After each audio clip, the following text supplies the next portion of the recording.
dizer boa noite, mas estou olhando a janela ali. Está bem noite ali, mas pelo horário é boa noite. Boa noite. Bem-vindos. Pois então, como é que nós estamos para este ano? Já iniciamos com o pé direito? Não? O pessoal pulou as ondas com o pé direito? É que já estamos em janeiro, né? Janeiro já está indo. Daqui a pouco já estamos no meio do ano de novo. Nós vamos entrar com um tema interessante, que a gente deve estar sempre refletindo sobre ele, e ele nos acompanha durante toda a nossa vida. Vamos lembrar algumas coisas só antes de eu entrar no tema.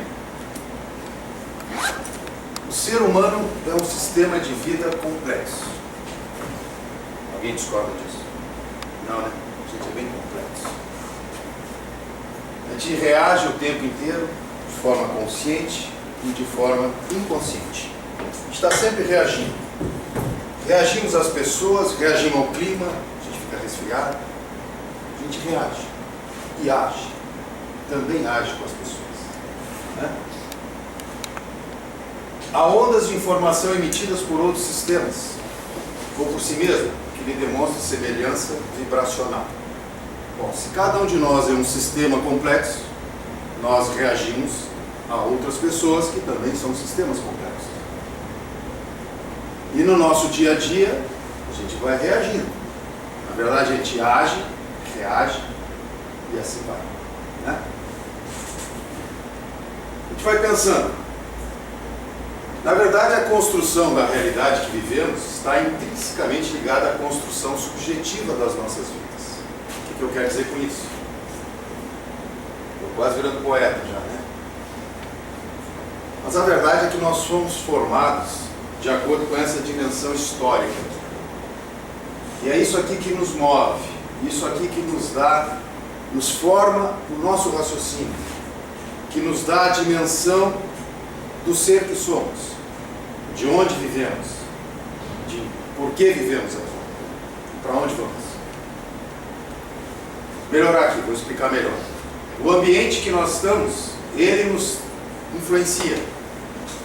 A biologia, a nossa formação do nosso corpo, biologia, também influencia. A influência psicossocial que nós temos no decorrer do nosso caminho, a sociedade que vivemos, o bairro que vivemos, enfim, o que interagimos, o que fazemos e recebemos. E, por fim, a que nos interessa hoje, a espiritual. A influência espiritual que temos. Aquilo que a gente recebe, aquilo que a gente doa e interage. Age, reage, interage.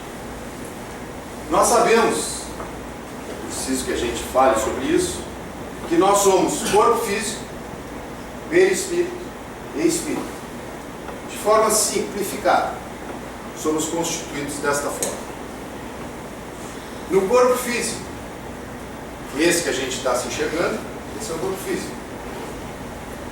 Ele sofre influências do meio. Ele fica doente. Ele fica resfriado. Né? Enfim, o nosso aspecto físico ele é parecido com os nossos pais. E aí vai. O espírito não sofre essa influência, mas o perispírito serve de elo de ligação entre o corpo físico. Mas o espírito sofre a influência dos demais espíritos, através do pensamento, através das nossas atitudes, através da nossa moral, que é o nosso sentimento. Isso tudo está aqui nós, né? A gente não era macaco antes, mas a gente percorreu todo um caminhozinho, né? Estamos aqui na frente do computador, acho que até mais para frente, mais curvado, né? Porque o iPad fica mais curvado. Telefone, então, nem se fala. Né? Mas o progresso moral acompanha sempre o progresso intelectual? Essa é a pergunta de Kardec aos espíritos. E os espíritos nos dizem que o progresso moral decorre do progresso intelectual, mas nem sempre o segue imediatamente. Então, o que nós estamos vendo aqui é o progresso material, intelectual. não quer dizer que o progresso moral andou junto. E aí que precisamos de mais espaço para isso. Então, qual o maior obstáculo ao progresso? Espiritual. O orgulho e o egoísmo. Refiro meu progresso moral, como ele disse, porquanto o intelectual se efetua sempre. Então, a tecnologia, o nosso intelecto, nossa mente, está sempre trabalhando.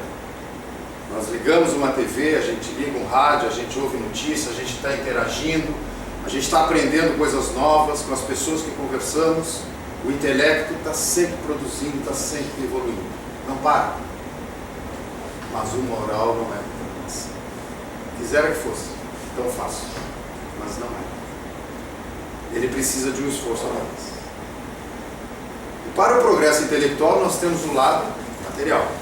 Para o progresso moral, nós precisamos do trabalho do lado espiritual, que muitas vezes esquecemos. E quando a gente esquece, aí a gente passa a ter problema. Por quê? Vou dar um exemplo fácil.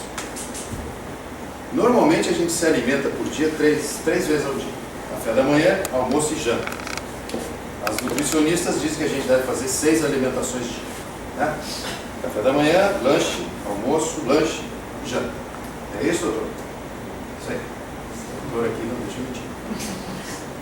Então, e o espírito? Quantas vezes a gente alimenta? E como que a gente alimenta o espírito? E aí, quando a gente não alimenta o espírito, o que aconteceria com a gente se a gente não alimentasse o corpo? A gente andava se arrastando por aí, né? Alguém estaria nos puxando. Quando a gente não alimenta o espírito, a gente está puxando ele. E está puxando ele, está deixando brecha, está abrindo, enfim. E aí a gente sabe que nesse momento surge essa amiga aqui, a obsessão,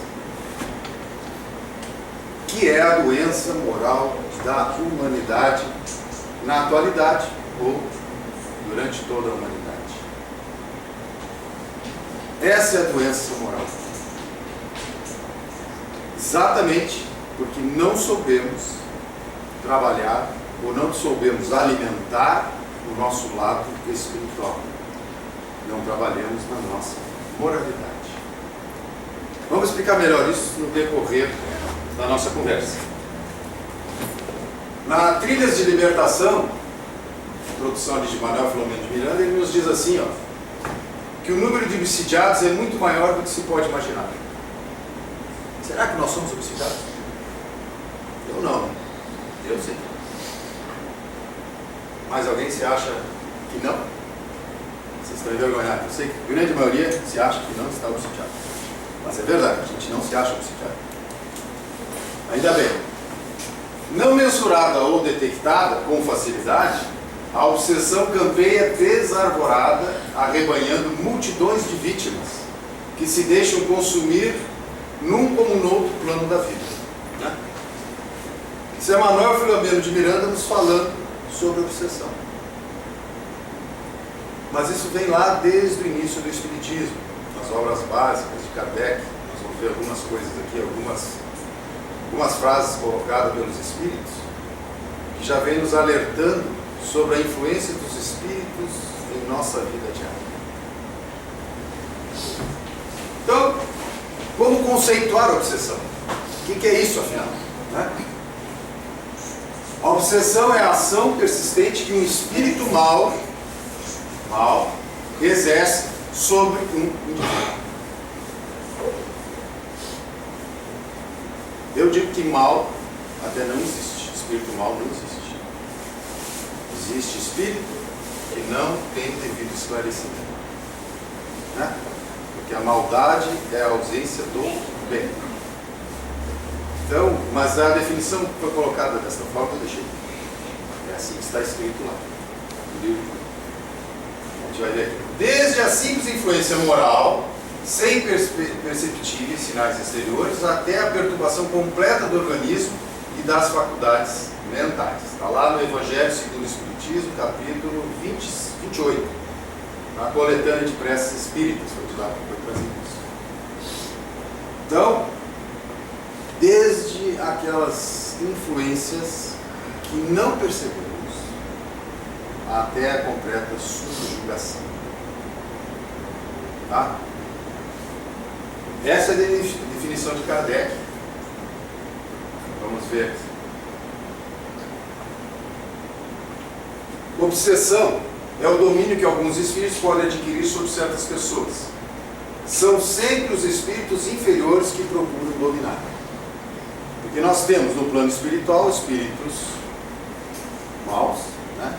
Sofredores, e espíritos bons, que nós chamamos de nossos protetores, nossos mentores, guias, anjos da guarda, enfim. São aqueles irmãos que, quando nós reencarnamos, ganharam de brinde a responsabilidade de nos guiar, que não é fácil, né? Com certeza. A gente está sempre dando um jeito de dificultar a vida deles. E eles estão sempre ali nos ajudando.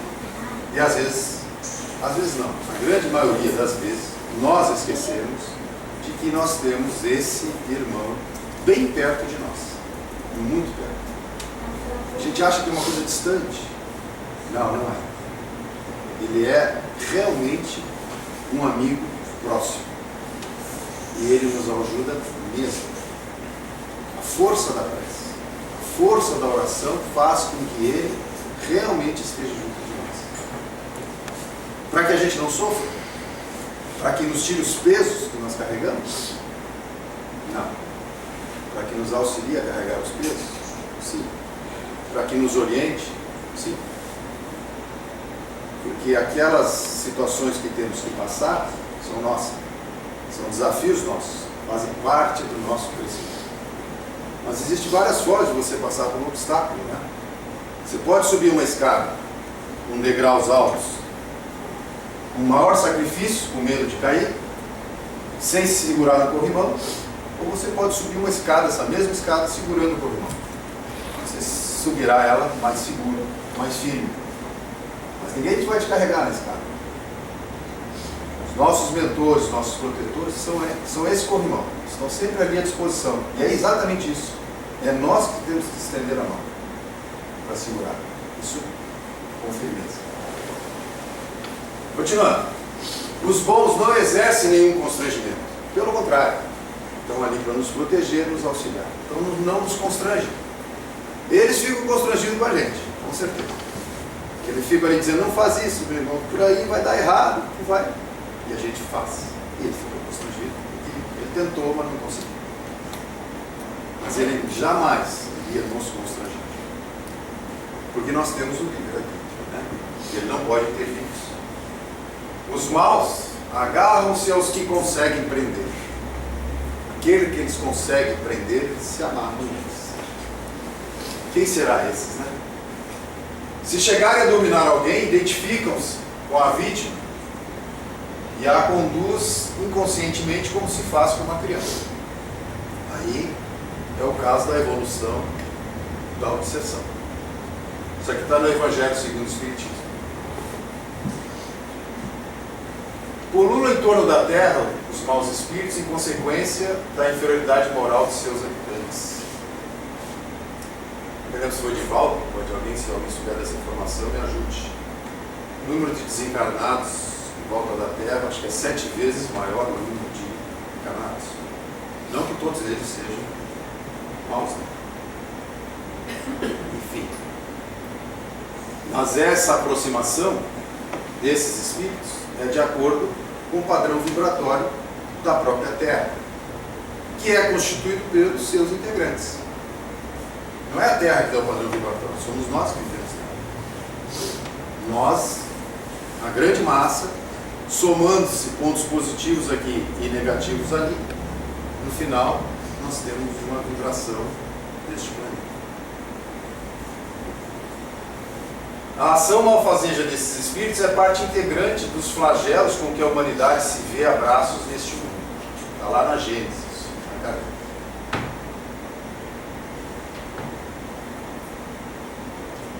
Quase sempre, a obsessão exprime vingança tomada por um espírito, cuja origem frequentemente se encontra nas relações que o obsidiado manteve com o obsessor em precedente existência. Aqui tem mais um fator que é somado à questão da obsessão. Não é só a identificação da moralidade, mas também temos aqui as consequências das nossas atitudes no passado, as nossas relações com as pessoas, a forma como vivemos, aquilo que fizemos ou deixamos de fazer, é a nossa responsabilidade, ou uma lei chamada lei de causas e efeitos. Então tudo que fazemos, ou aquela história da colheita, tudo aquilo que plantamos, somos obrigados a colher. Então, alguns irmãos de outras vidas que tivemos, não soubemos transitar bem com eles, contraímos dívidas com eles, machucamos pessoas, deixamos de fazer as nossas obrigações, alguns vêm nos cobrar. E essa é a forma da cobrança. E esse é o entendimento maior hoje da obsessão. Com certeza todos nós, ou a grande maioria, pelo nível da evolução que nós nos encontramos neste planeta, temos sim devedores do passado, cobradores do passado, que vêm cobrar alguma atitude errada nossa no passado. E nós temos a bênção de ter a oportunidade de ajustar isso. Para isso nós temos que entender esse momento, o momento que nós estamos vivendo na Terra. Aproveitar o conhecimento, o estudo que a própria doutrina espírita traz. Porque essa questão de vida após a morte, de cobrança de pessoas que morreram, isso desde pequeno a gente já ouve, isso não é coisa do espiritismo. Várias doutrinas, religiões por aí já trazem. Mas a forma de tratar isso, que ele traz de forma específica, como tratar, é a doutrina espírita. O tratamento da obsessão, que é uma doença do espírito, tem tratamento, ela é tratada dentro da casa espírita. E também na mudança de conduta de cada um. Mas a orientação correta, acertada, a gente encontra aqui, através do estudo. Assim como as moléstias são o resultado das imperfeições físicas que tornam o corpo acessível às influências perniciosas exteriores, se eu estou com a minha imunidade do meu corpo baixo, eu fico na frente desse ar-condicionado, eu já saio daqui espirrando e vou pegar uma pneumonia.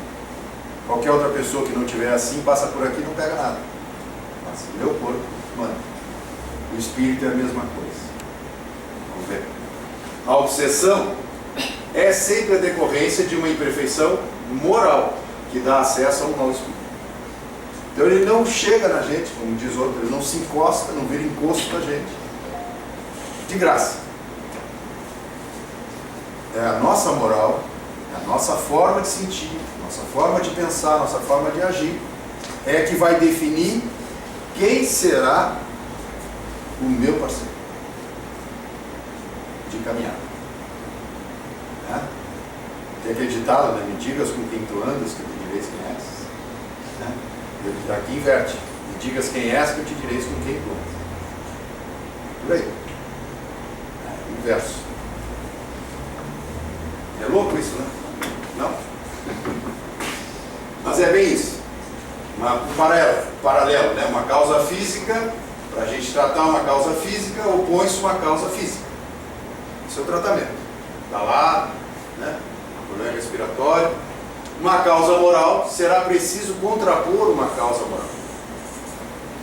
Então, para tratar a obsessão, tem que ser através das questões morais. Lá tem paz, enfim. Aí nós vamos ver os tratamentos para isso. Está na Gênesis, obsessões e possessões, item 46. Para se preservar das moléstias, fortifica-se o corpo. Para garantir-se contra a obsessão, será preciso fortificar a alma. Daí resulta para o obsedado a necessidade de trabalhar para a sua própria melhoria. É ele que tem que fazer isso, ninguém pode fazer. Que geralmente basta, na maior parte dos casos, para o desembaraçar do obsessor sem o auxílio de pessoas estranhas. Então só o fato de você mudar a tua forma de pensar, a tua forma de agir, o teu sentimento, isso já é o suficiente para afastar o obsessor. Pelo menos dá um tempo, né? A gente pode caminhar um pouco mais. Então, tal socorro torna-se necessário quando a obsessão degenera em subjugação e em fascinação, que é o caso mais grave. Depois a gente vai ver os casos. Pois então o paciente perde por vezes a sua vontade e o seu livre-arbítrio. Na obsessão simples, basta ele mudar a sua conduta. No caso da obsessão grave, o sedado será como que envolvido e impregnado de um fluido pernicioso que neutraliza a ação dos fluidos salutares e os repele. Já é um caso bem mais grave. Na obsessão, o espírito atua exteriormente por meio do seu perispírito, que ele identifica como de encarnado. Este último se encontra então enlaçado como numa teia, constrangido a agir contra a sua vontade. Já é um caso bem mais grave, a subjugação. Sintomas, para a gente saber se a gente está ou não, né? Desde simples efeitos morais, passando por manias. A gente fecha a porta de casa. Ah, será que eu fechei? Vou lá ver. Aí tá indo deitar, eu acho que eu não fechei. Volta para ver. Pode ser obsessão? Pode. Mas pode ser mania também, né? Mas mania pode ser uma obsessão. Fobias, alterações emocionais acentuadas, alterações na estrutura psíquica com dificuldades de concentração, subjugação de órgãos ou de todo o corpo físico, até a completa desagregação da normalidade psicológica, em alguns casos produzindo até a loucura. Nós temos vários irmãos que acabam dentro dos hospitais psiquiátricos ou com tratamentos psiquiátricos, exatamente porque vai se aprofundando. E não é por acaso isso. Tudo tem uma razão sempre. Mas tem como evitar, tem como tratar, né? Tem todas as situações que se precisa ter. Fatores predisponentes da obsessão. Então, nós temos aí 6 fatores. Tendências instintivas. Quando o espírito já reencarna, desde pequenininho, já com tendências pré-concebidas. Lesões perispirituais. Já nasceu com problema de cérebro ou algum outro problema, idiotia, enfim. Pode ser obsidiado? Pode. Não tem como. Isso aí é uma questão física. É realmente uma expiação. Imperfeições morais. Né? Aqueles que já estão nos delitos, né? É causa para obsessão, com certeza. Estrutura psicológica da pessoa. Às vezes a pessoa também é fraca na estrutura psicológica. Qualquer coisa abala. Qualquer coisa é uma dificuldade. É porta aberta para uma obsessão constante. Ela não se acha forte o suficiente para os embates que a vida lhe traz. Então, todo passo que vai dar é tremo. Esse passo, tremo, já é causa, porta aberta para a obsessão. A educação familiar, também, o meio em que a pessoa está. O que a família faz? Porque se a família toda trabalha, ou tem a questão das imperfeições morais dentro da família, lógico que vai contagiar também os filhos. Forma moral como conduz a sua família. Né? E a influência do meio social. Né? A vila que mora, o bairro que mora, a casa que mora, enfim. As pessoas com quem convive, a gangue com quem sai, também porta aberta para a obsessão. Só hoje nós vamos juntar para fazer uma beberagem na casa de alguém. É porta aberta para a obsessão. É dar sorte para o azar, eu digo isso. Já está indo para um lugar onde vai estar cheio de espíritos ali, se valendo disso. Qualquer coisa pode dar errado a partir daí.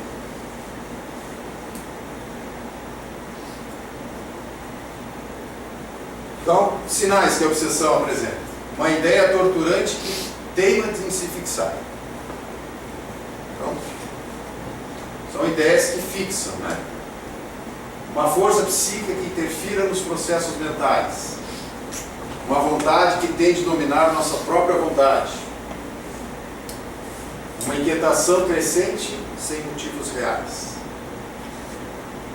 O impacto do desalinho espiritual em franco desenvolvimento. Eis os sinais de que o indivíduo está a caminho de um processo obsessivo. Alguém se achou em alguma coisa? Eu já me achei em alguns. Mas eu luto para esquecer. Tá? É o que a gente tem que fazer, porque não tem... Todos nós somos suscetíveis à obsessão diária. Todos nós. Obsessão simples, então essa é a mais comum. Tá? Isso aqui está no livro Nos Bastidores da Obsessão de Manuel Filomeno de Miranda, psicografado por Divaldo Franco.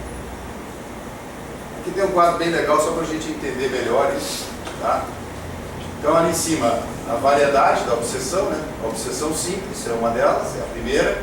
Aqui o obsessor que faz o constrangimento da pessoa, o que é que ele faz? Ele impõe, né? Ele se interfere na nossa vida. Coisas básicas, né? Coisas simples, banais. Tá? O obsidiado, natureza dos efeitos, é desagradável e é importuno, que atrapalha o relacionamento às vezes. Né? Mas é uma coisa simples. Na fascinação, já é um processo mais avançado. É a ilusão sobre o pensamento. E paralisa o raciocínio do obsidiado. Então, o cara acha que escreveu um livro, por exemplo. Escreveu um monte de coisa lá que ninguém entende nada. Para ele, aquilo é um livro. É uma ilusão. Está iludido. E acha que aquilo é bom. E passa para as pessoas olham e falam, mas aquilo não diz nada com nada. Mas ele acha que aquilo, ele briga com todo mundo, porque ele está certo. Então, esse é um processo de fascinação, específico sobre uma situação somente. No resto ele é normal, tranquilo. Já a subjugação não. A subjugação há uma constrição da vontade dele, paralisa a vontade. Não consegue fazer mais nada. Ele é totalmente teleguiado pelo estômago. E aí esse é um caso mais grave, que é os casos de internação, enfim, e outros mais. Tá? Então toda obsessão decorre de perfeita sintonia entre o agente perturbador e o paciente que é o perturbado. Sintonia. Sintonia.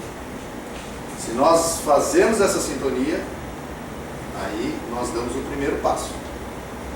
Certo? Nós é que chamamos.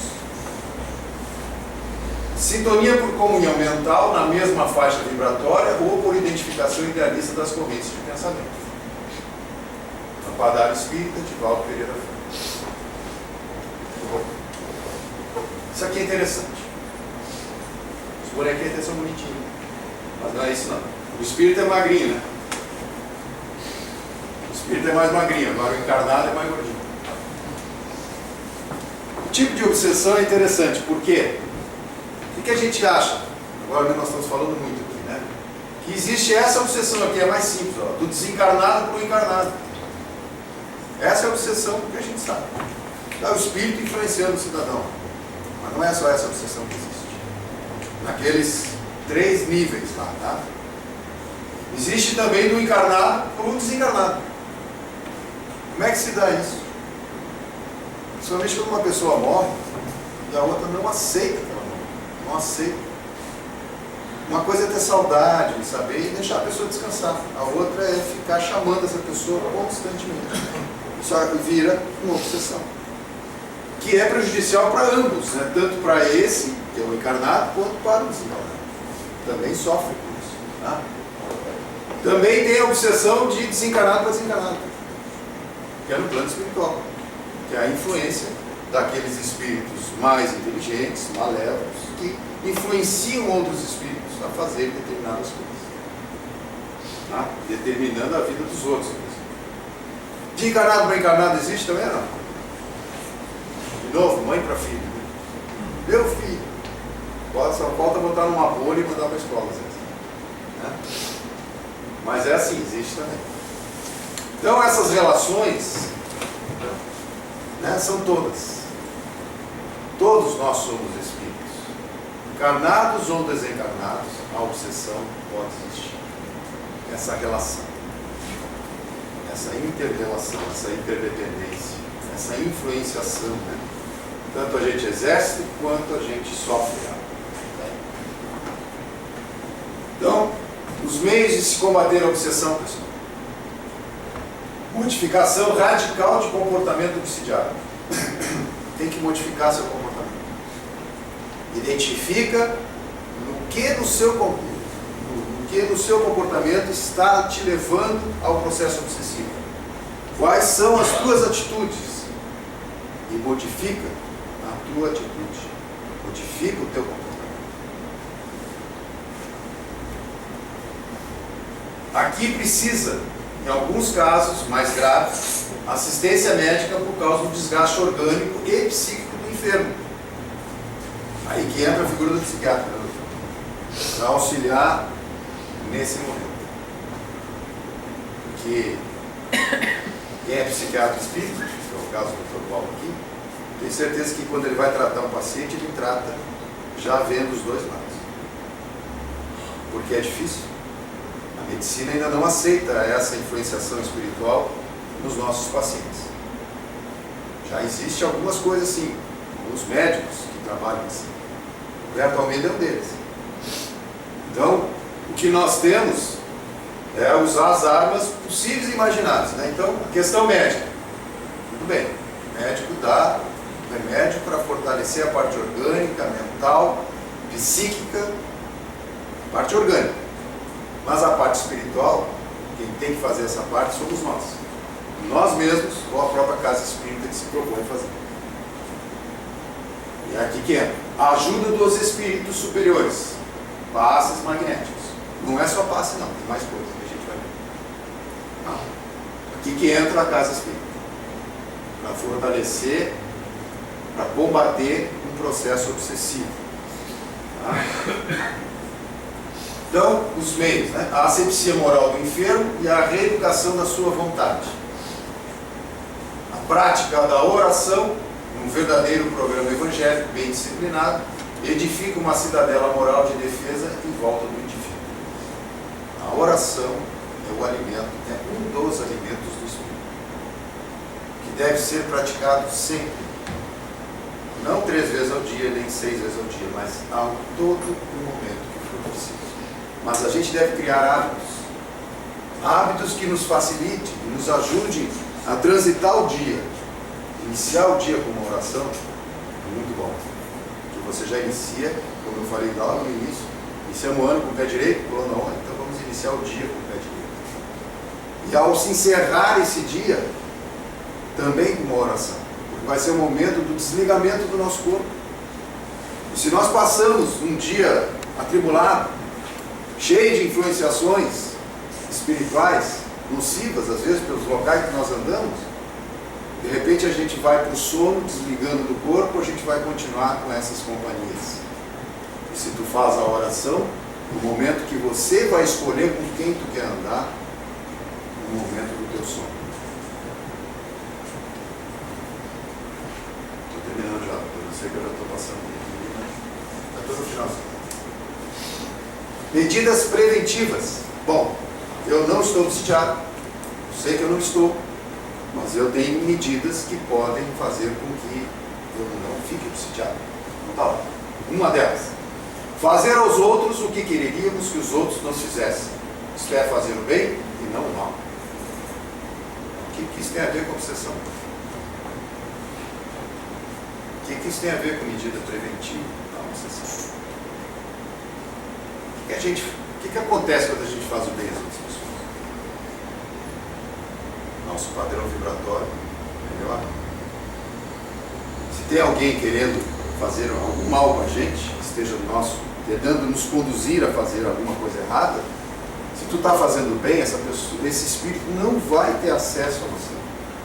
Não vai conseguir. Por mais que ele tente. Outra.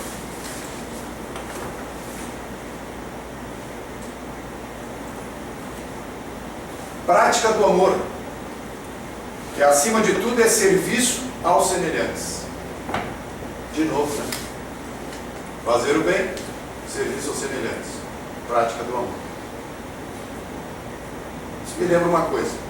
Um rapaz que passou aqui pela terra um tempo atrás, que ele deixou um maior mandamento que alguém perguntou para ele. Qual é o maior mandamento? Amar a Deus sobre todas as coisas e ao próximo como a si mesmo. Uma coisa e outra são iguais. Ele não falou de religião. Ele não era espírita, não era cristão, porque ele era Cristo, né? Ele não era católico, ele não era evangélico. Ele era Jesus, somente Jesus. Jesus, Cristo depois. Mas ele nos deixou uma lei básica de procedimento. Se faz isso que tu vai te sentir bem. Não é para o outro só, não. Para você. Isso é uma lei física, uma lei da natureza. Que no momento que tu faz o bem, tu constrói o bem à tua volta, tu te protege disso. Tu serve de exemplo para os outros. Esse é o caminho. Esse é o maior mandamento, né? Tratamento, então. Nós já vimos ali anteriormente, mas aqui a gente consegue ver tudo que a gente pode fazer se a gente se sentir um pouco obsidiado. Exceção simples. Não aquela maior que precisa até de medicamento. Mas olha, reforma moral vem através do conhecimento. A gente fala muito aqui nesta casa sobre reforma íntima. Estudamos aqui nos nossos grupos de estudos, nos grupos mediúnicos, estudamos também. Falamos muito sobre isso. Todos nós temos que trabalhar o nosso íntimo. Quando a gente faz a reforma íntima através do conhecimento, com certeza nós também evitamos processos obsessivos. Assistência espiritual na casa espírita e no lar. Então aqui nós estaremos amparados. Fazemos a oração, temos a oportunidade de fazer a oração, temos a oportunidade de tomar o passe, tomar água frutificada, temos a oportunidade de fazer o bem, temos até departamento aqui, temos de ação social. Então nós temos todas as oportunidades. A casa espírita nos dá todas as condições para que evitemos a obsessão e, se caso venhamos a cair no processo obsessivo, nós temos condições de sair. E tudo isso aqui, a casa espírita nos dá essas condições. Prece, falei dela já, e também falei desse aqui também, já adiantei a conversa aqui, mas tem um que eu não falei, que é importante: Evangelho no lar. Quando a gente institui o Evangelho no nosso lar, nós criamos um lar protegido. E lá não entra processos obsessivos se a gente não quiser. Não entra obsessores se a gente não quiser. Não adianta só fazer Evangelho no lar e a gente sair chutando todo mundo dentro de casa. Não resolve. Então, tem que manter o padrão vibratório. E nós não vamos ter esse problema. E por último, que já foi falado anteriormente, serviço ao semelhante. Fazer o bem. Concluindo. Então, em todos os casos de obsessão, a oração é o mais poderoso auxiliar para agir contra o espírito obsessor. Ok? Allan Kardec, a Gênese, obsessões e possessões. Eu não vou discordar de Allan Kardec. De jeito nenhum.